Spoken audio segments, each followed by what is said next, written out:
Welcome to our podcast, folks. We're diving into the latest on tariffs and trade tensions, Right. where tariffs, retaliations, and a whole lot of political maneuvers are shaking things up. I'm all in. So tell me, what's making waves in this tariff storm? Yeah? Well, first off, President Trump has, imposed these steep tariffs, a 25% levy, plus another 10% on Chinese imports, exactly. and tariffs on Canadian and Mexican goods too, igniting a real trade war frenzy. Wow, that's huge. So these tariffs, they're not just numbers, they're causing businesses to freak out about rising costs, correct? Right? Absolutely. It's like a domino effect. Business leaders and investors are sweating over escalating input costs, supply chain pressures, and wild market swings. It's seriously impacting pricing power. Speaking of pricing, I heard there are surveys out indicating that a lot of sectors, from manufacturing to tech, are really worried about inflation spilling over from these tariffs, right? Indeed.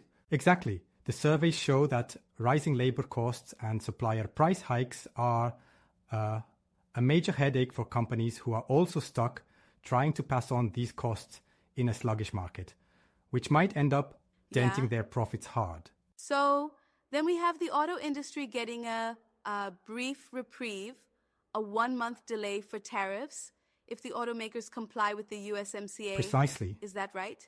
That's a little breather for them. Yep. Stellantis, for example, has already pledged to build more American cars, feeling somewhat reassured by that delay, I see. even though the market's been all jittery. Interesting contrast there, because on the flip side, Canada and China are not taking these moves lightly. Oh, absolutely. Right. Canada and Mexico are firing back with retaliatory measures. Canada's even witnessing this surge of patriotic fervor, with Canadians boycotting US goods and little old ladies, as one Canadian politician quipped, choosing domestic over American products. Yeah, that's really, a really fascinating spiced up. twist. It almost sounds like a high-stakes game of chess, don't you think? With It's every like, nation trying to each move safeguard countering its the economy other. and national pride. Exactly. And speaking of high stakes, China's response has been extremely defiant, issuing statements about being ready to fight any type of war with the US, and dismissing the US justification tied to fentanyl issues as a flimsy excuse. Wow, that's a clear indicator of tensions ramping up. But what do these moves mean for, say, the agricultural sector? Well, the White House is even mulling over exemptions for certain agricultural goods like potash and fertilizer coming from Mexico and Canada, since these are crucial for the US farming That's a necessary industry, move. considering agriculture is vital to the nation's economy. And yet, while some sectors get a bit of relief, others, like the semiconductor industry, are left vulnerable because of their super, globally tangled supply chains, right? Exactly. Yes, precisely. The semiconductor or chip industry is particularly exposed. Chips assembled in the US still depend on imported components, making it tricky to carve out effective tariff policies. Yeah, it's like trying to untangle a knotted which just ball of adds yarn. to the uncertainty. So this creates a pretty complex landscape for businesses, right? Like there's uncertainty on multiple fronts. Absolutely. Right. There's this domino effect in pricing and uncertainty, with every market segment, from manufacturing to tech, feeling the pressure due to these tariff-induced cost hikes, which could lead to broader economic impacts. Now, here's something I'm curious about. Some argue these tariffs, while disruptive, could also push domestic industries to innovate or, become more self-reliant. What are your thoughts? Yeah, exactly. That's a good angle. It's like forcing industries to tighten their belts and perhaps invest more in local production. But honestly, the immediate blow of rising costs and market uncertainty may not be worth the potential long-run gains. It's a risky bet. I get that perspective, though. I mean, isn't it a bit like trying to build a house during an earthquake? The foundational instability might just undermine any gradual improvements. Right. That's a fair critique. Exactly. It's risky. And yet, some companies like automakers seem more optimistic once they see tariff exemptions coming their way. While Indeed. others, like those affected by the chip tariffs, are left in a lurch. And that divergence really shows how deeply intertwined the global supply chains are. One move here affects so many, from small manufacturers to global tech giants, right? It's a tangled web for sure. Exactly. And while the administration is taking steps like delaying tariffs and considering exemptions, it's clear the trade war dynamics are constantly evolving, leaving businesses to adapt on the fly. Yeah, absolutely. And that uncertainty is nerve-wracking for them. Also, let's not forget, these policy moves are being closely scrutinized by markets and can even sway investor sentiment in a matter of hours.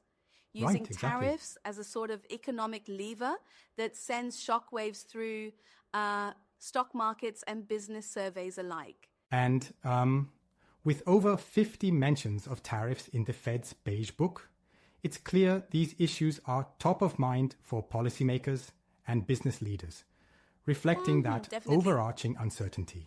It's fascinating how something as simple as a tariff can ripple through everything from daily consumer prices to global supply chains, creating waves Exactly. everywhere. It's like a stone thrown into a pond.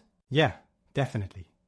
It's both a political tool and a business disruptor, all rolled into really one, a double-edged with sword. consequences that are hard to predict. And in all of this, there's also the element of diplomatic brinkmanship, a tough balancing act where nations push back and sometimes public opinion shifts with displays of national pride, like we saw in Canada.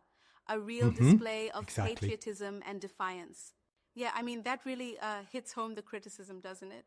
Absolutely. It's a stark reminder that trade policy is as much about perception and symbolic gestures as it is about economics. And that makes indeed. it all the more complex. So while businesses are scrambling to adjust to the price pressures and supply chain disruptions, the broader political and economic narratives are just like constantly shifting. A wild ride Exactly. indeed. And that's why, folks, the road ahead is pretty uncertain. With each new trade announcement, policies are tweaked, industries brace for impact, and global relations face new tests. The stakes have never been higher. Yeah, absolutely. In a way, it's a crash course in modern geopolitics and economic resilience, watching all these moving parts interact in real time. Wouldn't you agree? Right. And it really forces us to think about how interconnected our global economy truly is. Definitely, it's like a live experiment where every decision reverberates across multiple sectors with policymakers, business leaders, and even everyday consumers feeling the ripple effects. That's a powerful analogy. Really puts it into perspective. And here's the twist. While there's a push to protect local jobs and industries, it also risks alienating international partners and, escalating tensions even further.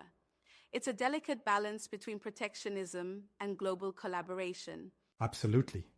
And as we watch these developments unfold, it's clear that the nexus of tariffs, trade policies, and diplomacy is as volatile as it is fascinating. Really fruitfully chaotic. Keeping everyone on their toes.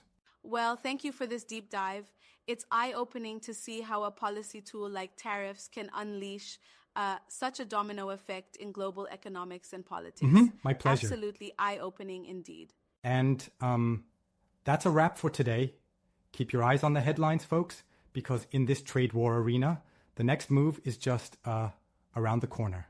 And thanks for joining us. Yeah, stay tuned.